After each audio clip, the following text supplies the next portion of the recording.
Hello and welcome to online Tayyari. आज हम discuss करेंगे अगस्त फर्स्ट वीक के करंट अफेयर्स को। तो चलिए आज की क्लास शुरू करते हैं। आज का सबसे पहला क्वेश्चन है हमारा कि जम्मू कश्मीर के नए उपराज्यपाल के रूप में किसने शपथ ली है, यानी कि जम्मू कश्मीर यूनियन टेरेटरी के नए लेफ्टिनेंट गवर्नर कौन बने हैं। तो इनका नाम है मनोज सिन्हा।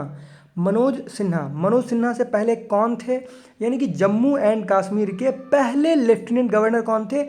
जीसी मुर्मू, यानी कि गिरीश चंद्र मुर्मू सबसे पहले लेफ्टिनेंट गवर्नर थे जम्मू एंड कश्मीर के। आपको बताओ कि 370 और 35A हटने के बाद जम्मू एंड कश्मीर रीजन को दो पार्ट में डिवाइड कर दिया गया था, एक तो जम्मू एंड कश्मीर वाला और एक लद्दाख वाला। तो लद्दाख के पहले लेफ्टिनेंट गवर्नर कौन बने? राधा कृष्ण माथुर, जो कि अभी भी हैं। और पहले जम्मू एंड कश्मीर के लेफ्टिनेंट गवर्नर बने थे जीसी मुर्मू, जिनको कि रिप्लेस किया गया मनोज सिन्हा के द्वारा। तो इन दोनों चीज़ों को ध्यान में रखिएगा। मनोज सिन्हा जो है 3 बार के लोकसभा सांसद और पिछले लोकसभा के कार्यकाल में रेल राज्य मंत्री भी रह चुके हैं। ये हैं मनोज सिन्हा जी। फिर नेक्स्ट क्वेश्चन है कि यूपीएससी के नए अध्यक्ष के रूप में किसे नियुक्त किया गया है। तो यूपीएससी के नए चेयरमैन बने हैं प्रदीप कुमार जोशी, और इन्होंने रिप्लेस किया है अरविंद सक्सेना को। यानी कि यूनियन पब्लिक सर्विस कमीशन के नए चेयरमैन कौन हो गए हैं? प्रदीप कुमार जोशी जी। और आपको पता होगा कि अभी हाल ही में यूपीएससी 2019 का फाइनल रिजल्ट आया है, और यूपीएससी 2019 में टॉप किसने किया? तो इनका नाम है प्रदीप सिंह।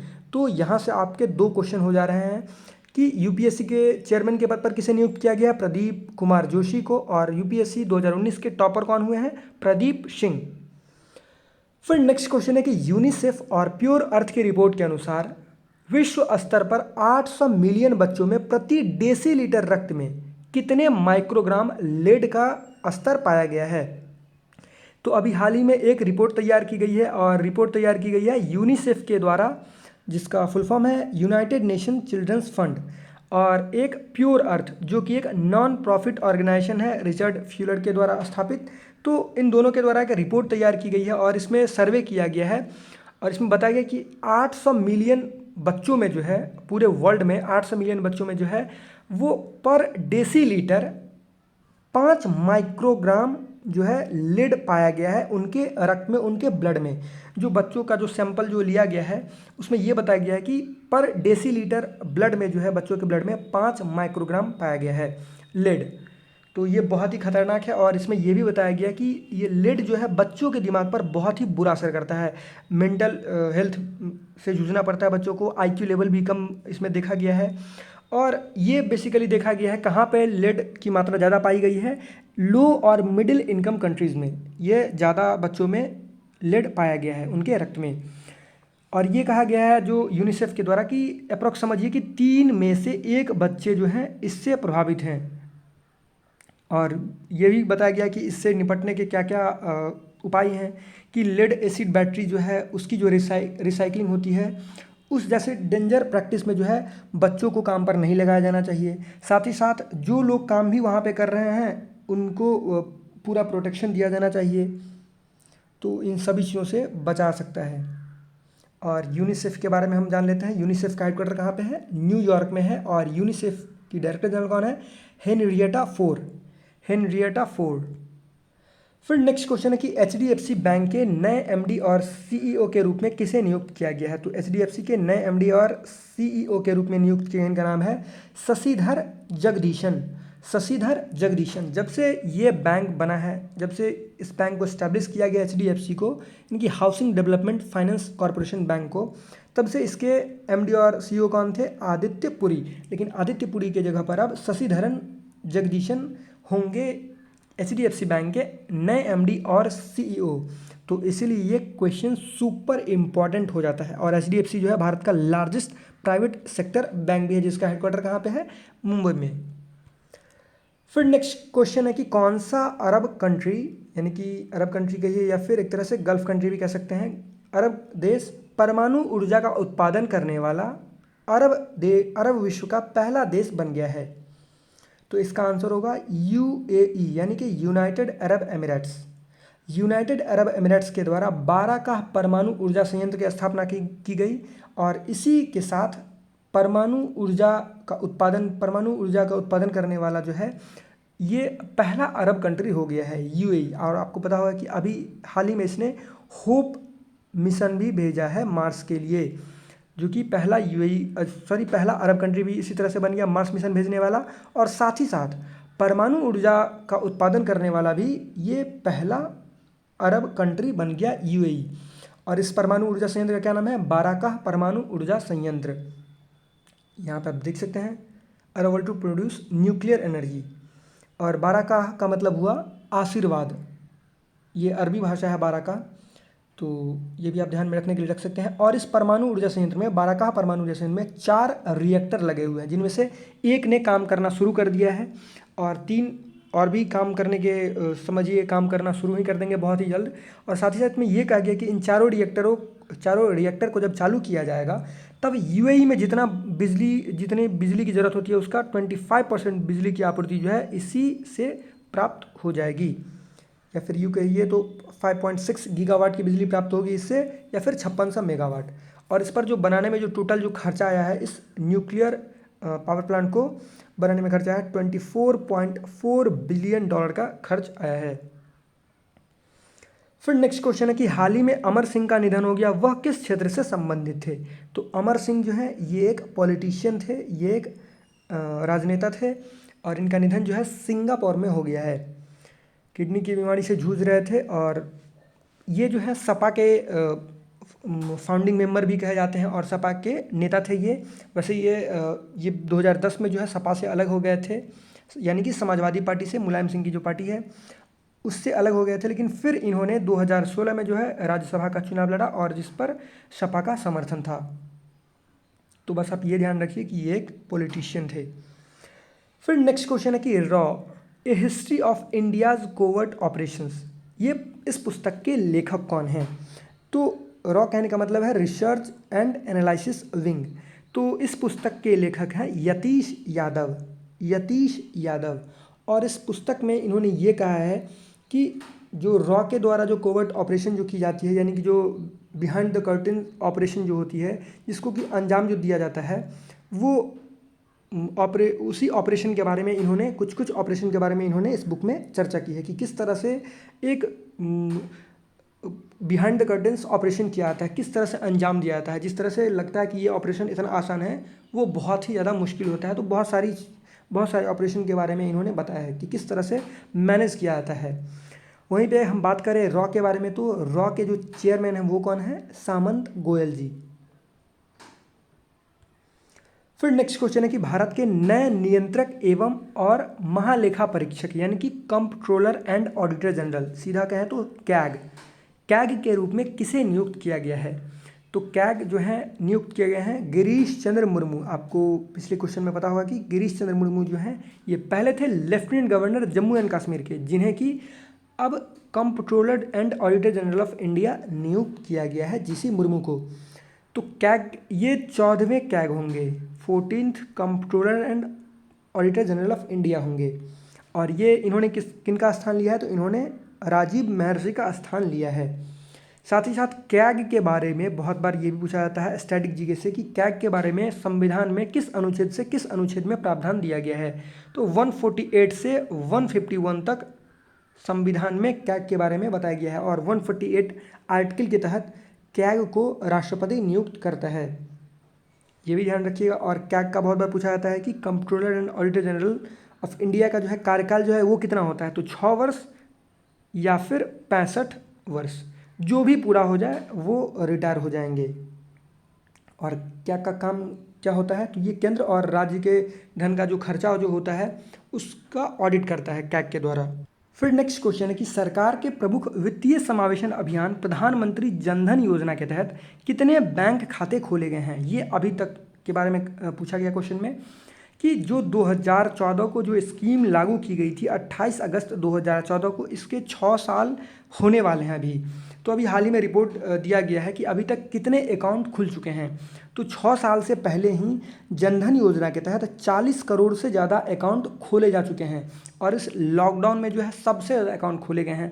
एक तो जब ये योजना आई थी उस समय सबसे ज़्यादा अकाउंट खोले गए, और अभी सबसे ज़्यादा अकाउंट खोले गए हैं, क्योंकि आपको पता होगा कि लॉकडाउन के चलते सभी राज्य सरकार और केंद्र सरकार जो है कुछ पैसा दे रही है जनधन योजना के अकाउंट में, तो उसी के लिए बहुत ज़्यादा अकाउंट इस बीच में खोले गए हैं। तो ये बताया कि 40 करोड़ से ज़्यादा अभी तक अकाउंट खोले गए हैं जनधन योजना के तहत।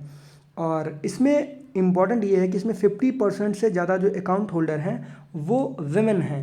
और साथ ही साथ इसमें जो टोटल जो डिपॉजिट है वो कितना है, 1.30 लाख करोड़ रुपए इसमें डिपॉजिट हैं। और इस स्कीम को लॉन्च किया गया था 28 अगस्त 2014 को। फिर नेक्स्ट क्वेश्चन है कि एक कप्तान के तौर पे अंतर्राष्ट्रीय क्रिकेट में सबसे अधिक छक्के लगाने वाले खिलाड़ी कौन बन गए हैं। तो इनका नाम है ion Morgan. Ion Morgan England के कैप्टन हैं और इन्होंने किसका रिकॉर्ड तोड़ा है, तो इन्होंने महेंद्र सिंह धोनी का रिकॉर्ड तोड़ा है। महेंद्र सिंह धोनी के द्वारा ये रिकॉर्ड बनाया गया था, सबसे ज़्यादा छक्कों का रिकॉर्ड एक कैप्टन के तौर पर। और 211 छक्का था और इयॉन मॉर्गन ने 211 छक्कों का रिकॉर्ड तोड़ दिया और ये रिकॉर्ड अब इनके नाम हो गया है। तो ये भी आप ध्यान में रखिएगा। फिर नेक्स्ट क्वेश्चन है कि हाल ही में राम प्रधान का निधन हो गया, वह किस क्षेत्र से संबंधित थे। तो राम प्रधान एक पॉलिटिशियन थे और ये जो हैं पॉलिटिशियन थे और साथ ही साथ ये राजीव गांधी जी के सरकार में गृह सचिव भी रह चुके हैं, यूनियन होम सेक्रेटरी भी रह चुके हैं। साथ ही साथ ये अरुणाचल प्रदेश के गवर्नर भी रह चुके हैं। और इन्होंने आसाम और मिज़ोरम के पीस समझौते में यानी कि शांति समझौते में इन्होंने महत्वपूर्ण भूमिका निभाई थी। फिर नेक्स्ट क्वेश्चन है कि वर्ल्ड ब्रेस्ट फीडिंग वीक 2020 का थीम क्या है। तो सबसे पहले तो ये जानना जरूरी है कि एक तो इंटरनेशनल डेज मनाया जाता है, इंटरनेशनल वीक मनाया जाता है, इंटरनेशनल ईयर मनाया जाता है। तो इंटरनेशनल वीक जो है ये world breastfeeding international week जो है ये कब से कब तक मनाया जाता है, 1 अगस्त से लेकर 7 अगस्त तक ये वीक मनाया जाता है। और इस बार इसका थीम क्या था, तो इस बार इसका थीम था support breast feeding for a healthier planet. Support breast feeding for a healthier planet. तो ये आप ध्यान में रखिएगा। फिर नेक्स्ट क्वेश्चन है कि भारत किस देश में कैवकाज 2020 रणनीतिक कमांड पोस्ट अभ्यास में भाग लेगा, यानी कि स्ट्रेटेजिक कमांड पोस्ट एक्सरसाइज में भाग लेगा। तो इस एक्सरसाइज का आयोजन कहाँ पे किया जाएगा, अगले मंथ रशिया में किया जाएगा और इसमें इंडिया पार्टिसिपेट करेगा। इसमें चाइना भी पार्टिसिपेट कर रहा है, ईरान, टर्की, पाकिस्तान, ये सारे कंट्रीज में पार्टिसिपेट करेंगे। यानी कि एक मल्टीलेटरल मिलिट्री एक्सरसाइज होगा जिसमें कि इंडिया पार्टिसिपेट करेगा और इसमें इंडिया की तीनों सेना पार्टिसिपेट करेगी, यानी कि आर्मी, नेवी और एयरफोर्स। फिर नेक्स्ट क्वेश्चन है कि अमेजिंग अयोध्या इस पुस्तक के लेखक कौन है। तो ये पुस्तक जो है लिखी गई है नीना राय जी के द्वारा। नीना राय के द्वारा ये पुस्तक लिखी गई है और इसमें बताया गया है कि अयोध्या के हिस्ट्री पर ये कहा जा रहा है, उनके द्वारा ये प्रॉमिस किया गया कि इसमें जितनी सारी इन्फॉर्मेशन होगी वो पूरी तरह से ऑथेंटिक इन्फॉर्मेशन होगी। साथ ही साथ इसमें एंसेंट हिंदू और राम और सीता जी के बारे में भी बताया जाएगा इस बुक में। ये नेक्स्ट यानी आई थिंक ये सितंबर में रिलीज़ होगी, सितंबर या फिर अक्टूबर फर्स्ट वीक में। फिर नेक्स्ट क्वेश्चन है कि गुयाना के नए प्रेसिडेंट कौन बने हैं। तो गुयाना जो है ये एक साउथ अमेरिकन कंट्री है और इसके नए प्रेसिडेंट बन गए हैं इरफान अली। और वहीं पे वाइस प्रेसिडेंट बने हैं भरत जगदेव और पीएम कौन बने हैं, तो मार्क फिलिप्स। तो इन सारे फैक्ट्स को आप ध्यान में रखिए, यहाँ से आपका एक तरह से 3 क्वेश्चन बन रहा है। और गुयाना जो है इसकी कैपिटल क्या है, तो जॉर्ज टाउन। फिर नेक्स्ट क्वेश्चन है कि सियासत में सदस्यता इस पुस्तक के लेखक कौन हैं। तो ये पुस्तक लिखी गई है विजय कुमार चौधरी जी के द्वारा, जो कि बिहार लेजिस्लेटिव असेंबली के स्पीकर हैं। और इस पुस्तक का विमोचन किया गया है बिहार के सीएम नीतीश कुमार जी के द्वारा। फिर नेक्स्ट क्वेश्चन है कि हाल ही में अब्राहिम अलका जी का निधन हो गया, वह किस क्षेत्र से संबंधित थे। तो ये थिएटर से संबंधित थे, यानी कि एक इंडियन थिएटर के डायरेक्टर थे और ड्रामा टीचर भी थे। और इन्होंने एनएसडी यानी कि नेशनल स्कूल ऑफ ड्रामा के ये 15 साल तक डायरेक्टर रहे थे, यानी कि 1962 से 1977 तक ये एनएसडी के डायरेक्टर थे। और अभी भी प्रेजेंट टाइम तक इतने दिनों तक कोई भी एनएसडी का डायरेक्टर नहीं रहा हुआ है। तो ये अभी तक के लॉन्गेस्ट एवर एनएसडी के डायरेक्टर हैं। तो ये आप ध्यान में रखिएगा। और इन्हें पद्मश्री, पद्म भूषण और पद्म विभूषण अवार्ड से सम्मानित किया जा चुका था। फिर नेक्स्ट क्वेश्चन है कि हाल ही में किस राज्य के पूर्व मुख्यमंत्री शिवाजीराव पाटिल निलंगेकर का निधन हो गया। तो ये किस राज्य के पूर्व मुख्यमंत्री रह चुके हैं? ये महाराष्ट्र के पूर्व मुख्यमंत्री रह चुके हैं, जिनका कि अभी हाल ही में निधन हो गया। ये 1985 से 1986 तक ये महाराष्ट्र के सीएम थे। फिर नेक्स्ट क्वेश्चन है कि 1971 में देश की मुक्ति युद्ध यानी कि लिबरेशन वार के दौरान शहीद हुए भारतीय सैनिकों के लिए कौन सा देश स्मारक का निर्माण करेगा? तो ये क्वेश्चन तो बहुत ही आसान है, इसका आंसर होगा बांग्लादेश। यानी कि लिबरेशन वार में जो है, जो पहले ईस्ट पाकिस्तान हुआ करता था, वो क्या हो गया? बांग्लादेश। फिर नेक्स्ट क्वेश्चन है कि भारत की पहली किसान रेल किन दो राज्यों के बीच चली? तो भारत की पहली किसान रेल चली है महाराष्ट्र टू बिहार, और कहाँ से कहाँ तक? तो देवलाली स्टेशन से बिहार के दानापुर स्टेशन के बीच ये ट्रेन चली। और इसमें यह बताया गया कि एक तो टाइम का बचत कितना हुआ? 15 घंटा का बचत हुआ। जो बाय रोड अगर आती तो 15 घंटा इसमें ज़्यादा लगता पहुंचने में, कोई भी सामान हो। दूसरी बात ये कि पर टन जो है, जितना टन सामान आया उसकी बात हम नहीं कर रहे हैं, पर टन सामान लाने में जो है 1000 का बचत हुआ। तो समझ सकते हैं कि आप कोई भी फेरी ट्रेन से जो है कितना सारा सामान ला सकते हैं कैरियर ट्रेन से। और इसमें जो है अनाज, फल, सब्जी लाया जाएगा और इसको कम समय में पहुंचाया जाएगा, और इससे किसानों को भी बेनिफिट मिलेगा। एक तो पैसा ही बचेगा, समय में भी सामान आ जाएगा, जहाँ से जहाँ सामान आना होगा, सामान जल्दी ख़राब भी नहीं होगा अगर सब्जी या फल है तो चलिए अब कुछ न्यूज़ है उसको डिस्कस कर लेते हैं। और जितने सारे न्यूज़ हैं वो सुपर इंपॉर्टेंट है। सबसे पहला न्यूज़ है और इम्पॉर्टेंट न्यूज़ है कि BCCI suspends title sponsorship deal with Vivo for upcoming IPL। तो आपको पता होगा कि IPL के द्वारा जो है 5 साल का टाइटल स्पॉन्सरशिप दिया गया था वीवो को, जिसको कि सस्पेंड कर दिया गया, निलंबित कर दिया गया है। और ये था 2018 से लेकर 2022 तक, लेकिन इसे हमने 2020 में ही कैंसिल कर दिया। और ये जो स्पॉन्सरशिप था वो 2190 करोड़ रुपए का था। तो आपको पता होगा कि अभी इंडिया चाइना के बीच स्टैंड ऑफ चल रहा है, तो इसी के चलते ये निर्णय लिया गया है और ये एक बहुत ही अच्छा कदम है। आपको पता होगा कि UAE में यानी कि यूनाइटेड अरब एमिरेट्स में इस बार के IPL होंगे। और कब से कब तक होंगे? तो 19 सितंबर से लेकर 10 नवंबर तक के बीच IPL खेले जाएंगे। कहाँ कहाँ? तो UAE के दुबई में, शारजाह में और अबू धाबी में। साथ ही साथ आई थिंक अक्टूबर नवंबर के में जो है वुमेन T20 का मैच भी खेला जाएगा। कहाँ पे? तो UAE में। फिर नेक्स्ट न्यूज़ है कि आपको पता होगा कि लेबनान की कैपिटल बेरूत में जो है बहुत ही भयंकर धमाका हुआ। और इसमें जो है यहाँ पे तो 100 ही लिखा हुआ है, लेकिन अभी तक लगभग 200 लोग मारे जा चुके हैं और साथ ही साथ 5000 लोग घायल हुए हैं। और कहा जा रहा है कि 3 लाख से ज़्यादा लोग जो हैं वो बेघर हो चुके हैं। आपको पता होगा कि बेरूत जो है वहाँ पे पोर्ट के पास जो है एक बहुत ही भयंकर धमाका हुआ। और ये धमाका क्यों हुआ? ये कहा जा रहा है कि वहाँ पे एक तो जो फैक्ट्री थी पटाखों की, वहाँ पे छोटा सा एक आग लगा और वहीं पे अमोनियम नाइट्रेट जो है 2750 टन रखा हुआ था बिना सेफ, मतलब कोई भी सेफ वेयर हाउस नहीं था जहाँ पर रखा हुआ था अमोनियम नाइट्रेट। ये 2014 से रखा हुआ था, ये एक सीज्ड अमोनियम नाइट्रेट था, इतना बड़ा भंडार। और इसको अगर आप कैपिटल में रख रहे हैं तो सेफ तरीके से रखा जाना चाहिए, लेकिन उस तरह से रखा नहीं गया था 2014 से ही। तो इसमें बहुत ही भयंकर ब्लास्ट हुआ और आपने भी ब्लास्ट की वीडियो इमेज देखी ही होगी। इसमें लगभग 200 लोग मारे जा चुके हैं अभी तक, जब मैं ये वीडियो रिकॉर्ड कर रहा हूँ। और 5000 से ज़्यादा लोग घायल हो चुके हैं, 3 लाख से ज़्यादा लोग इसमें बेघर हो चुके हैं। और ये इतना बड़ा ब्लास्ट था कि कहा जा रहा है कि जो साइप्रस जो है, जो आइलैंड ऑफ साइप्रस जो है 240 किलोमीटर आगे, वहाँ तक इसकी आवाज़ सुनाई दी थी। फिर नेक्स्ट न्यूज़ है कि Mahinda Rajapaksa to take oath as PM, यानी कि 9 अगस्त को, यानी कि जब मैं ये वीडियो रिकॉर्ड कर रहा हूँ 9 अगस्त को ही, तो इन्होंने आज श्रीलंका के प्रधानमंत्री पद की शपथ ली है। और इन्हीं के भाई हैं गोताबाया राजपक्षा जो कि प्रेसिडेंट हैं। तो महिंदा राजपक्षा पहले भी प्रेसिडेंट रह चुके हैं 2006 से 2015 तक, और अब बन गए हैं प्रधानमंत्री। तो ये आप ध्यान में रखिएगा।